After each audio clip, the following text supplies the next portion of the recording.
Video 17, Teachings by Father Joe Kane, The Will as Queen, Part 3. Holy Spirit of God, take over my mind so that the next 15 minutes will be something that will be significant and according to the will of Jesus, because it is in Jesus that my will finds its freedom and fulfillment.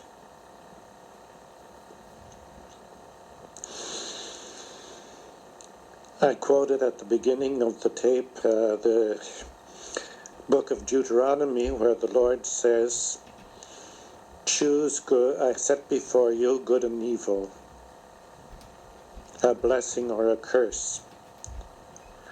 Or pardon me, it was rather life and death, a blessing and a curse. Therefore choose life. In this section of 15 minutes, I want to give two contrasts by two examples of the difference between choosing evil, choosing darkness, choosing death rather than life, choosing the enemy.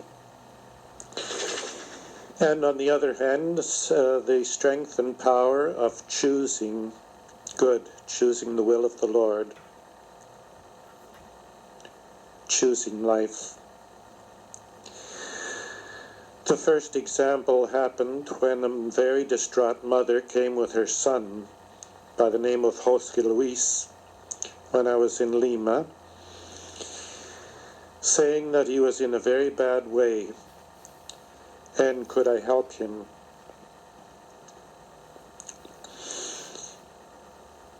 And when I talked with Jose Luis, he was holding his head in his hands and saying, "I can't stand it, I can't stand it."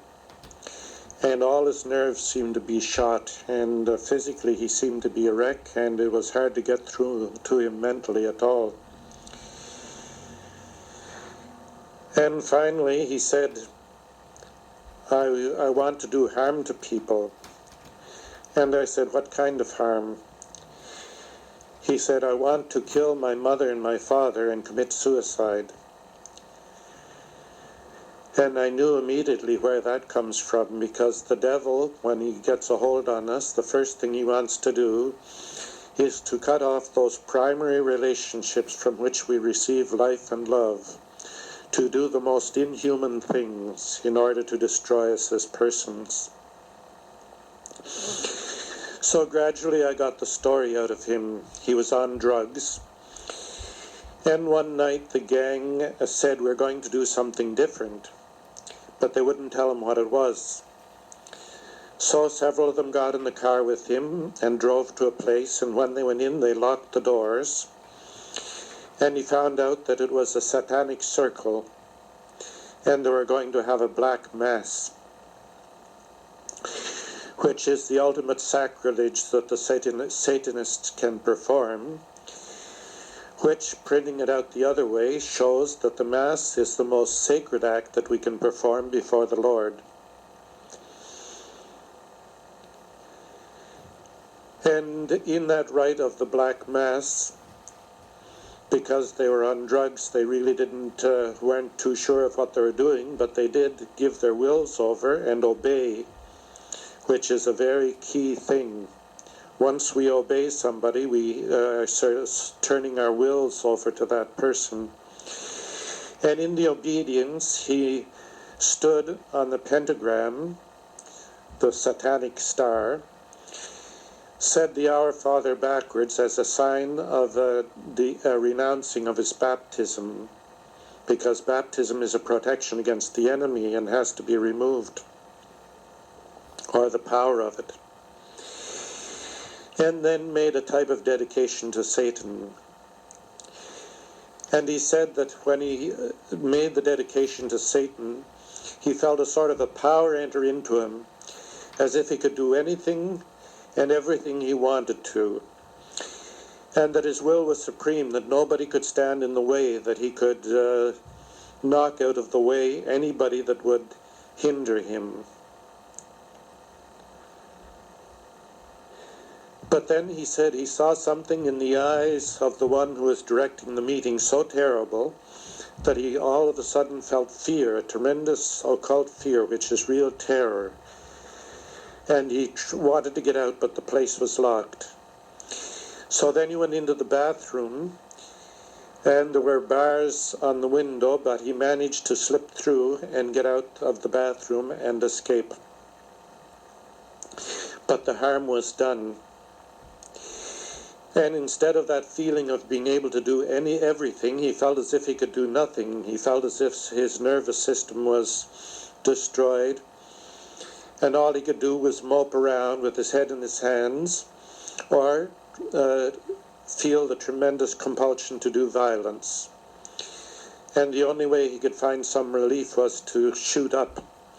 And even while I was talking to him and trying to help him, he had a needle in his shoe hidden under his foot.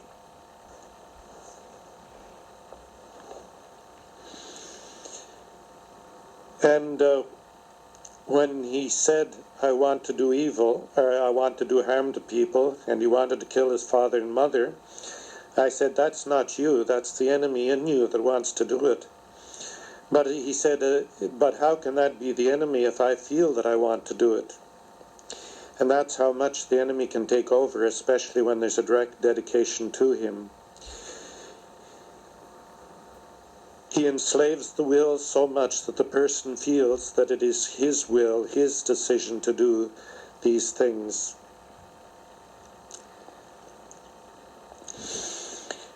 So it took me half an hour of talking with him and praying silently to be able to get him to make the sign of the cross properly, because one of the denials of his baptism was to make the sign of the cross backwards. And that's why the upside-down cross is one of the satanic symbols that you'll find on things like records of Ozzy Osbourne. And satanic groups will use that symbol as well as the pentagram.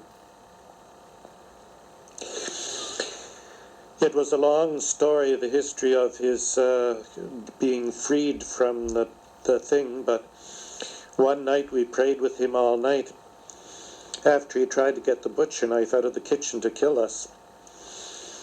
And we finally got him praying, especially to the Blessed Virgin, to renounce what he had gotten into and to renounce the power of Satan and ask Jesus to come into his life and to take over his will and to take over his whole being.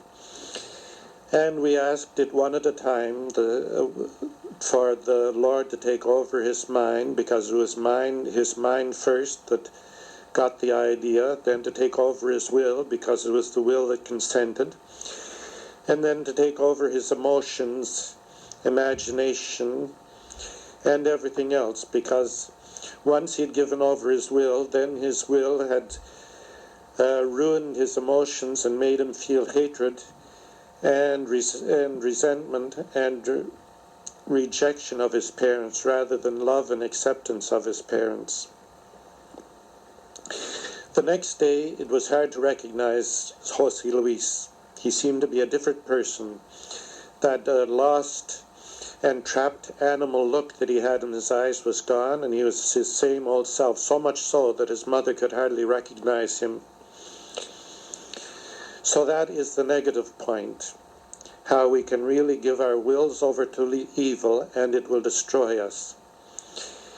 In Satanism, it is a direct destruction and a direct giving over. In sin, and especially venial sin, it's a slow giving over so that the enemy gradually influences us in little ways. But mortal sin is also a direct opening where the enemy can take over, and only the grace of God can reverse it and break that by our going to confession. And that brings us back to the power of confession, because it was when he decided to go to confession that the breakthrough for José Luis came. Now I want to spend some time on the positive side, and it is also a story. It's the story of a missionary couple. I forget what church they belonged to. I believe it was Presbyterian. by the name of James and Carol Stringham. They worked for 8 years in China under very difficult circumstances. And one day they were walking up the mountainside when suddenly James, on an impulse, grabbed Carol's arm. And she said, "How did you know?" And he said, "Know what?" "That I was going to throw myself over the edge of the cliff here and destroy myself." He said, "I didn't know. It was the Lord that made me do that." And then he realized that she was in a deep depression and with a tremendous impulse to do away with herself. So he took her to a doctor, a psychiatrist, to get an analysis and a decision. And after some time in treatment, the psychiatrist called Jim in one day and said to him, "You might as well make the decision to carry on your life with your children and make your life without taking her into consideration. She's incurable and she'll have to be consigned to an institution." It seemed that there was a tremendous decision before Jim. The decision to make his life without his wife, or the decision to try to recover what they had before, a beautiful relationship and a beautiful life with their children. He was a man of faith, and he realized the power of prayer, and so he decided that he was going to pray for Carol to get better and also to gather the children into prayer. But he was also a realistic man and realized that we need to work as if everything depended on ourselves and pray as if everything depended on God. I think it was John of the Cross that said that, or St. Ignatius. Sounds more like St. Ignatius. And so he decided to become a psychiatrist in order to help his wife.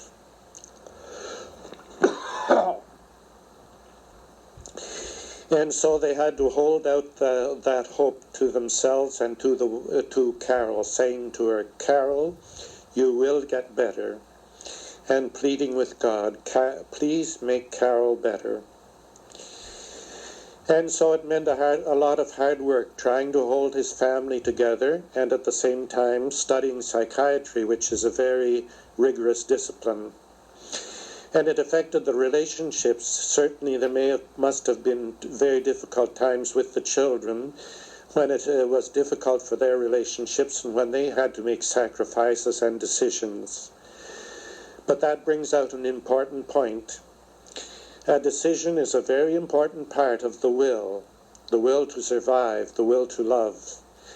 But that decision has to be strengthened and confirmed in execution, in the carrying out.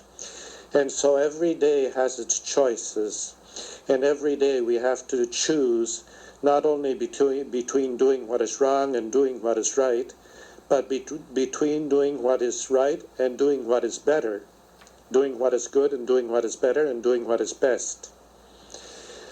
And it turned out that James's decision was to do what was best, because soon he saw that his wife was getting better. And that there, "Carol, you will be better," was being changed into, "Carol, you are being better." And the wills of all of them were being strengthened, because the goal is a very strong incentive to the will. And when the goal is being realized, the will is being strengthened, and joy starts entering in, and peace and happiness. Finally, he became a psychiatrist and was able to help his wife through the last stages of healing. And finally, the triumphant prayer was, "Lord, not only you are healing Carol, you have healed Carol. Thank you and praise you." And the triumphant rejoicing with his wife was, "Carol, you are better." So it goes from what we want, can be, is happening, is. And it's a triumph of the will The will in collaboration with Christ, not with evil, but with good. And so on our own, our wills are incapable of gaining that good which is most important to us. Love relationships with those people who are most important to us, the wishing their well-being, that which is best for them, and the carrying out of the decisions which are necessary for bringing about their well-being. When we submit our will to the will of God and to God's plan for us, what he does through us is infinitely more than we can imagine or think of, especially the future in heaven, but also the future here on earth. I had the luck to be able to participate in an Agnes Sanford School of Pastoral Care, which was the first real organization that promoted inner healing. And I was in admiration with the way James and Carol ministered together and helped people. And I found that they did that not only all over the States and in Canada, but in other countries as well. God had given them a marvelous ministry of helping God knows how many people, and all because they had made a firm decision to do what was right and to let the will of the Lord carry them.